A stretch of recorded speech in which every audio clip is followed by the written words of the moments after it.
राम सा राधे राधे। दीपावली पर माँ लक्ष्मी को खुश करने के लिए अनेकों प्रयत्न किए जाते हैं, जिनमें से एक है कि लक्ष्मी जी का व्रत। इस दिन दीपावली के दिन लक्ष्मी जी को प्रसन्न करने के लिए माँ लक्ष्मी का व्रत करते हैं। इस व्रत को लेकर एक जो कहानी है वो मैं आपको सुनाती हूँ। एक गांव में एक साहूकार था और उसकी एक बेटी थी। वो रोजाना पीपल सींचने जाती थी। पीपल में उसे रोजाना एक आवाज सुनाई देती कि क्या तू मेरी सहेली बनेगी। इस प्रकार से एक दिन वो बोली कि मैं अपने पिता से पूछ कर बताऊंगी। तब वो लड़की अपने पिता से कहती है, साहूकार से पूछती है कि पिताजी, जब भी मैं पीपल सींचने जाती हूँ तो मुझे एक आवाज सुनाई देती है कि क्या तू मेरी भाईली बनेगी, क्या तू मेरी सहेली बनेगी। तो पिता कहते हैं कि हे बेटी, किस प्रकार की आवाज आती है और आपको कैसा महसूस होता है। तब वो बेटी बताती है कि पीपल में से मुझे बिजली की सी आभा, होली की सी जल, तीज की सी तीजनी और गुलाब का सा रंग दिखाई देता है। तब उसके पिताजी समझ जाते हैं कि वो तो माँ लक्ष्मी है स्वयं। तो अपनी बेटी से कहते हैं कि ठीक है बेटी, आप ऐसे कहना कि आप मेरी भाईली या सहेली बन सकती हो। तो वो जाती है और जैसे ही वो पीपल सींचती है तो उसे फिर से वो आवाज आती है। तो वो कहती है ठीक है कि मैं तुम्हारी सहेली बन जाऊंगी। तो वो उसकी सहेली बन जाती है। अब माँ लक्ष्मी जो है वो साहूकार की बेटी को अपने घर जीमने के लिए, खाने के लिए बुलाती है कि आप मेरे घर खाने के लिए आए।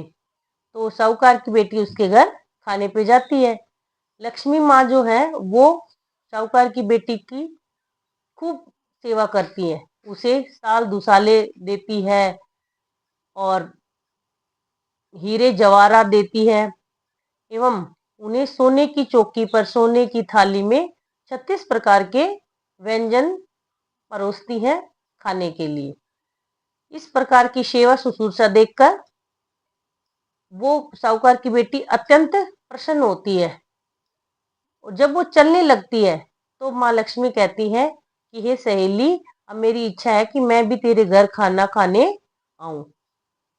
साहूकार की बेटी घर आ जाती है और अपने पिता से कहती है कि हे पिता, माँ लक्ष्मी ने मुझे विदाई में ये सब कुछ दिया है, साल दुसाले दी है, मोहर अशरफियां दी है और मुझे सोने की थाली में, सोने की चौकी पर 36 प्रकार के व्यंजन परोसे और मेरी सेवा शुश्रूषा की। अब उन्होंने ये कहा है कि वो भी मेरे घर जीमने आएंगी और उदास होकर बैठ जाती है। तो उसके पिता कहते हैं कि हे पुत्री, आपको उदास होने की आवश्यकता नहीं है। अगर माँ लक्ष्मी ने ये कहा है कि वो तुम्हारे घर खाना खाने आएंगी अपने घर, तो आप कह देना कि ठीक है और आप उन्हें ले आना। और वो कहती है कि हे पिताजी, अपने घर में तो कुछ भी नहीं है, मैं उनकी सेवा शुश्रूषा कैसे करूंगी, मैं उनकी उस प्रकार की कैसे आदर भाव कर पाऊंगी।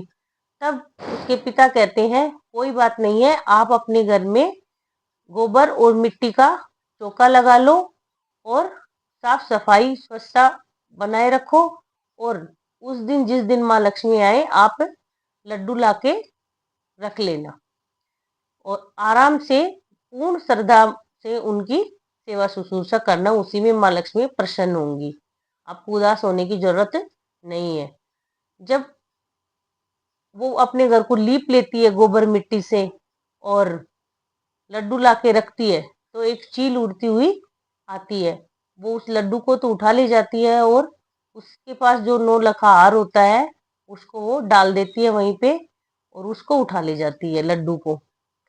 अब साहूकार की बेटी उस हार को देखकर अत्यंत प्रसन्न होती है और उसे ले जाकर बनिए की दुकान पर बेच आती है और उसके बदले में वो साल दुसाले, मोर असरपिया, सोने की चौकी आदि ले आती है और 36 प्रकार के व्यंजन बनाने के लिए सामग्री ले आती है। अब वो खुशी खुशी अपने घर में माँ लक्ष्मी को खाना खिलाने की तैयारी करती है और माँ लक्ष्मी और गणेश जी को न्योता दे आती है कि आप हमारे घर खाना खाने आ जाओ। आगे आगे गणेश जी और पीछे पीछे माँ लक्ष्मी साहूकार के घर, उसकी बेटी के घर खाना खाने आते हैं। तब वो सोने की चौकी बिछाती है और कहती है कि हे माँ लक्ष्मी, आप इस पे विराजो, हे सहेली आप इस पे विराजो, बैठो। तो माँ लक्ष्मी कहती हैं कि बैठती तो मैं राजा महाराजाओं के यहाँ नहीं हूँ, आपके यहाँ तो कैसे बैठूंगी। तब वो कहती है, आप राजा महाराजाओं के भले ही न बैठी हो, पर आप तो मेरी सहेली हो, आपको तो इस पर बैठना ही पड़ेगा। तब माँ लक्ष्मी वहां बैठ जाती है और गणेश बाबा बैठ जाते हैं आसन पे। तब वो उसको उनको 36 प्रकार के व्यंजन बनाकर खिलाती है, साल दुसाले उड़ाती है और अपनी तरफ से खूब सेवा शुश्रूषा करती है।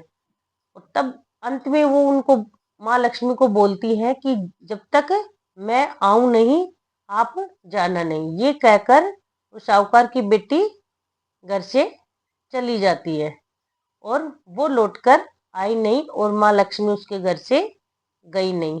हे माँ लक्ष्मी, जैसे प्रसन्न होकर आप साहूकार की बेटी की सहेली बनी और उसके घर में अन्न धन के भंडार भरे, वैसे ही आप अपनी कहानी सुनने वाले, कहने वाले, अपने सभी भक्तों के मनोरथ पूर्ण करना। जय माँ लक्ष्मी, जय गणेश।